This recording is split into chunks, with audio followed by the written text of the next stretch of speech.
Everyone, welcome to our classroom. तो आज हम देखने वाले हैं क्लास 10 का चैप्टर नंबर 8 जिसका नाम है इंट्रोडक्शन टू ट्रिग्नोमेट्री। ये हमारी एनसीईआरटी बुक का चैप्टर नंबर 8 है जिसमें पूरी 4 एक्सरसाइजेस हैं। जिसमें जो पहले एक्सरसाइज है 8.1 उसको स्टार्ट करने से पहले जितनी भी इससे रिलेटेड बेसिक इन्फॉर्मेशन चाहिए उसको हम आज की वीडियो में कवर करने वाले हैं। तो आइए चैप्टर स्टार्ट करते हैं। तो ट्रिग्नोमेट्री के बारे में जानने से पहले हम ट्रायंगल के बारे में जान लेते हैं, क्योंकि जो ट्रिग्नोमेट्री है उसके अंदर हमें ट्रायंगल की ही स्टडी करना है। तो जैसा कि हम जानते हैं कि ट्रायंगल कई टाइप के होते हैं, हमने पिछली कई क्लासेस में पढ़ा है ट्रायंगल के बारे में। तो उसमें से एक टाइप होता है राइट एंगल ट्रायंगल। ठीक है, राइट एंगल ट्रायंगल क्या होता है? ऐसा ट्रायंगल जिसमें एक एंगल क्या होता है 90 डिग्री होता है, उसको हम क्या बोलते हैं? राइट एंगल ट्रायंगल बोलते हैं। तो ये जो ट्रिग्नोमेट्री है इसमें हम किस टाइप के ट्रायंगल की स्टडी करते हैं? राइट एंगल ट्रायंगल की ही स्टडी करते हैं। तो आइए जरा हम राइट एंगल ट्रायंगल के बारे में कुछ जान लेते हैं। देखिए मैंने यहाँ पे बनाया हुआ है एक राइट एंगल ट्रायंगल। और सबसे पहले तो ट्रायंगल क्या होता है? ट्रायंगल 3 साइड से बना हुआ क्लोज फिगर होता है। तो देखिए मैंने एक ट्रायंगल बनाया हुआ है जो कि 3 साइड से बना हुआ है क्लोज फिगर है। अब क्योंकि हम बात कर रहे हैं राइट एंगल ट्रायंगल की, ओके। तो राइट एंगल ट्रायंगल क्या होता है? ऐसा ट्रायंगल जिसमें एक एंगल क्या हो 90 डिग्री हो। तो देखिए मैंने यहाँ पे ये जो ट्रायंगल बनाया हुआ है इसका ये एंगल हमें साफ एकदम अच्छे से समझ में आ रहा है कि ये कौन सा एंगल है? Right angle. मतलब ये क्या होगा इसका मेजरमेंट? 90 डिग्री। ठीक है। इसके अलावा देखिए जो 90 डिग्री, इसके अलावा हमें यहाँ पे 2 और एंगल दिखाई दे रहे हैं। तो देखिए हमने एक और एंगल के बारे में पढ़ा है एक्यूट एंगल। ठीक है। अब क्योंकि ट्रायंगल जो हमारा होता है उसके तीनों एंगल का सम क्या होता है? 180 डिग्री होता है। तो अगर ये अकेला 90 डिग्री है तो ये जो बाकी के ये जो दोनों एंगल हैं ये कौन से एंगल होंगे? एक्यूट एंगल होंगे। अगर ये दोनों एक्यूट होंगे तभी तीनों का सम मिलकर क्या होगा? 180 डिग्री के इक्वल होगा। तो इसका मतलब क्या है कि जो राइट एंगल ट्रायंगल है हमारा उसमें एक एंगल 90 डिग्री होता है और बचे हुए बाकी के जो 2 एंगल होते हैं उन्हें क्या बोलते हैं? एक्यूट एंगल बोलते हैं। ठीक है। तो अब हम जानते हैं इस ट्रायंगल की तीनों साइड्स के बारे में। देखिए क्योंकि यहाँ ट्रायंगल 3 साइड से मिलकर बना हुआ है। एक साइड है हाइपोटेनस, दूसरे साइड को बोलते हैं परपेंडिकुलर, तीसरे साइड को बोलते हैं बेस। अब हमें ये सोचना है कि इसमें से कौन सा हाइपोटेनस, कौन सा परपेंडिकुलर और कौन सा बेस होता है। ठीक है। तो सबसे पहले देखिए मैंने यहाँ पे 90 डिग्री का एंगल बनाया हुआ है, क्योंकि हम पहले भी पढ़ते आए हैं कि हाइपोटेनस क्या होता है? राइट एंगल ट्रायंगल की जो सबसे बड़ी वाली साइड होती है उसको हम क्या बोलते हैं? हाइपोटेनस बोलते हैं। और इसके अलावा एक और इसकी पहचान है कि हाइपोटेनस कहाँ होता है? राइट एंगल ट्रायंगल में हमारा जो भी एंगल राइट होता है, मतलब कि जो भी एंगल 90 डिग्री होता है उसके ठीक सामने वाले साइड को हम क्या बोलते हैं? हाइपोटेनस बोलते हैं। ठीक। तो अगर ट्रायंगल में हमारा कहीं भी 90 डिग्री है तो उसके ठीक सामने वाली जो साइड होगी उसको हम क्या बोलेंगे? हाइपोटेनस बोलेंगे। अब इसके अलावा दो और बचते हैं। कौन से? ये हाइपोटेनस तो देखिए हमारा हो गया। इसके अलावा बचते हैं परपेंडिकुलर और बेस। देखिए परपेंडिकुलर और बेस जानने से पहले हम जान लेते हैं थीटा के बारे में। देखिए थीटा क्या होता है? थीटा कुछ इस तरह का सिंबल होता है जिसका हम यूज करते हैं एंगल को इंडिकेट करने के लिए। ओके।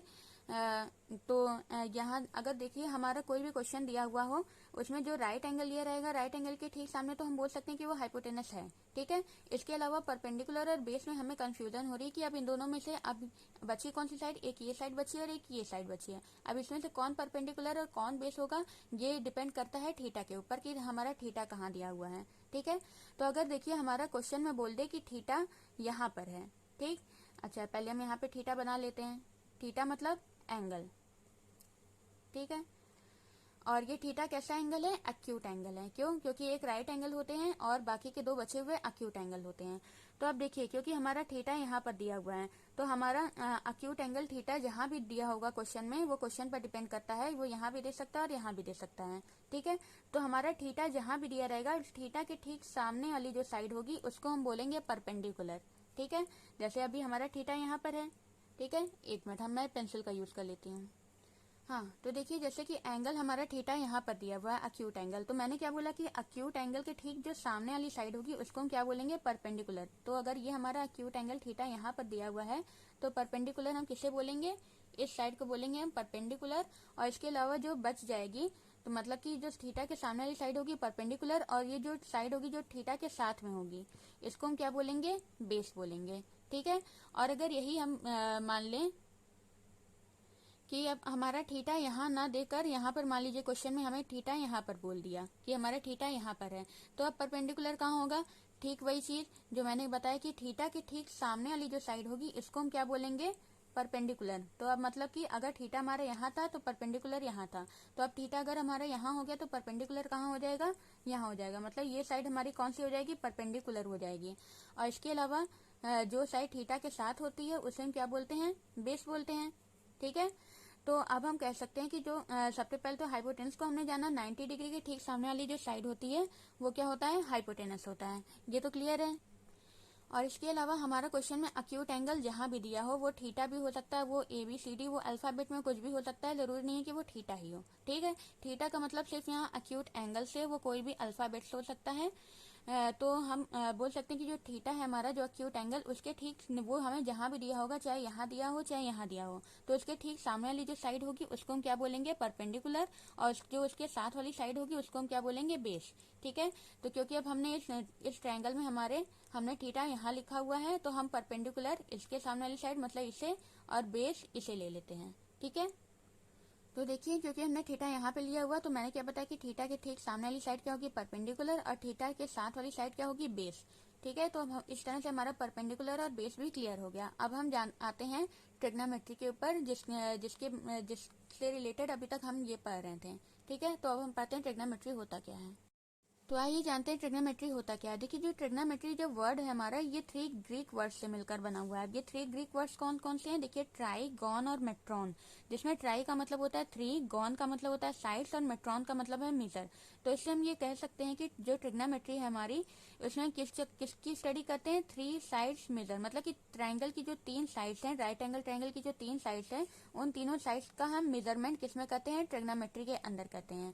और इसके अलावा एक बात और जान लीजिए, क्योंकि ये केवल 3 साइड्स ही नहीं, क्योंकि देखिए हमारा राइट एंगल ट्रायंगल जो होता है, कोई भी ट्रायंगल होता है, वो 3 साइड्स और 3 एंगल से मिलकर बना होता है। तो जो ट्रिग्नोमेट्री है, ये मैथमेटिक्स की वो ब्रांच है जिसमें हम राइट एंगल ट्रायंगल के 3 साइड्स और 3 एंगल का मेजर करते हैं। इसी को हम क्या बोलते हैं, ट्रिग्नोमेट्री बोलते हैं। ओके, देखिए मैंने यहाँ पर लिखा भी हुआ है कि trigonometry is the study of relationship between the sides and angle of a triangle. Triangle मतलब कि राइट एंगल ट्रायंगल, तो मतलब ट्रिग्नोमेट्री मैथमेटिक्स की वो ब्रांच है जिसमें हम ट्रायंगल के 3 साइड्स और 3 एंगल के बीच जो रिलेशनशिप है उसकी स्टडी हम करते हैं। ठीक, ओके, तो अब हम आइए आगे जानते हैं इस चैप्टर से रिलेटेड कुछ। अब हम पढ़ते हैं ट्रिग्नोमेट्रिक रेशियोज के बारे में। अब देखिए रेशियो, उसके पहले हम किसके बारे में जान लेते हैं, रेशियो के बारे में। देखिए रेशियो क्या होता है, जैसे अगर मान लीजिए 2 नंबर कोई दिए गए हों, जैसे हम ले लेते कोई 2 नंबर 25 और कौन से 35। हमने कई क्लासेस में पढ़ा है, हम बचपन से पढ़ते आ रहे हैं ये सब। अगर ये दोनों नंबर हमें दिए गए हैं, हमें बोल दे कि इनका रेशियो निकालो, तो हम क्या करते हैं, ये 25 पर लिखते हैं, उसके नीचे 35। अब हम इसको क्या करते हैं, कट करते हैं। कट किससे करेंगे, 5 से कट होगा, 5 5 जा 5 7 जा। तो अब ये जो कट कर ये जो नंबर आया 5.7, इसको हम किस तरह से लिखते हैं, 5:7, और इसी फॉर्म को हम क्या बोलते हैं, रेशियो। ठीक है, तो ये जो रेशियो हम इसको 5:7 ऐसे भी लिख सकते हैं, और अगर इसको हम फ्रैक्शनल फॉर्म में लिखना चाहें तो 5.7 भी हम लिख सकते हैं। ठीक है, रेशियो क्या नंबर, कौन सा नंबर होता है, रेशियो एक ऐसा नंबर होता है जिसके न्यूमरेटर और डिनोमिनेटर में से कोई सेम नंबर हम कट करके अलग कर देते हैं। जैसे जो 25 था, इसको हम क्या लिख सकते थे, 5 × 5, और 35 को लिख सकते थे 5 × 7। तो मतलब कि 5 और 5 ये जो सेम नंबर थे दोनों, इनको हमने कट करके हटा दिया उस नंबर में से, तो हमें क्या मिल गया, वो नंबर रेशियो के फॉर्म में मिल गया। ठीक है, तो हम रेशियो को, मतलब कि हम, मेरा बताने का मतलब बस इतना ही था कि हम रेशियो को इस तरह से भी लिख सकते हैं और ये फ्रैक्शनल फॉर्म में भी लिख सकते हैं। ठीक है, अब क्योंकि देखिए हमें यहाँ क्या पढ़ना है, हमें यहाँ पढ़ना है ट्रिग्नोमेट्रिक रेशियोज के बारे में। तो ट्रिग्नोमेट्रिक रेशियो के बारे में देखिए हमने अभी पढ़ा था कि राइट एंगल ट्रायंगल में एक एंगल 90 डिग्री होता है। अब देखिए सबसे पहले एंगल ले लेते हैं थीटा, अक्यूट एंगल। अब देखिए हमने अक्यूट एंगल अगर यहाँ माना है, तो मैंने अभी आपको बताया था कि थीटा के ठीक सामने वाली लाइन, सामने वाली साइड होती है क्या, परपेंडिकुलर, और इसके जो साथ वाली साइड होती है उसको हम क्या बोलते हैं, बेस बोलते हैं। ठीक, तो मतलब अगर हमारा थीटा यहाँ पर है तो परपेंडिकुलर क्या होगा, ये होगा, और बेस क्या होगा, यहाँ पर होगा। ठीक है, तो अब देखिए जो ट्रिग्नोमेट्रिक रेशियोज है, ये जो हमारा एंगल है थीटा, ये जो हमारा एंगल थीटा है, इसको हम निकालते हैं, ट्रायंगल की कोई भी हम 2 साइड ले लेंगे, उसका इस एंगल के साथ हम रेशियो निकालते हैं, उसी को हम क्या बोलते हैं, ट्रिग्नोमेट्रिक रेशियो बोलते हैं। अब यहाँ देख लीजिए, जैसे ट्रिग्नोमेट्रिक रेशियो हमारे मेन 3 होते हैं, साइन, कॉस और टैन। जिसका पूरा नाम होता है साइन का, SIN साइन होता है, कॉस को बोलते हैं कोसाइन और टैन को बोलते हैं टेंजेंट। ठीक है, ये तीन तो हमारे मेन होते हैं। इसके अलावा ये जो तीन बचे हुए हैं, कॉसेक मतलब कॉसकेंड, सेक मतलब सेकेंड और कॉट मतलब कोटेंजेंट, ये तीन क्या होते हैं, इन तीनों के रेसिप्रोकल होते हैं। मतलब साइन का रेसिप्रोकल क्या है, कॉसेक कोसेक, कॉस का क्या होता है सेक और टैन का क्या होता है कॉट। ठीक है, तो अब सबसे पहले हम देखते हैं हम साइन के बारे में। देखिए जो हमारा थीटा है, अगर ये रिलेशन बता रहा है किसके साथ, परपेंडिकुलर और हाइपोटेनस के साथ। अगर इस थीटा जो एंगल है इसका हम मेजर कर रहे हैं परपेंडिकुलर और हाइपोटेनस के साथ, तो हम इसको क्या बोलते हैं, साइन बोलते हैं, साइन थीटा। साइन का मतलब क्या होता है, परपेंडिकुलर अपॉन में हाइपोटेनस, इसका हम रेशियो निकाल रहे हैं किसके साथ, हमारे एंगल अक्यूट एंगल थीटा के साथ। तो अगर इन दोनों का रेशियो हम अक्यूट एंगल थीटा के साथ निकाल रहे हैं तो उसको हम क्या बोलेंगे, साइन बोलेंगे।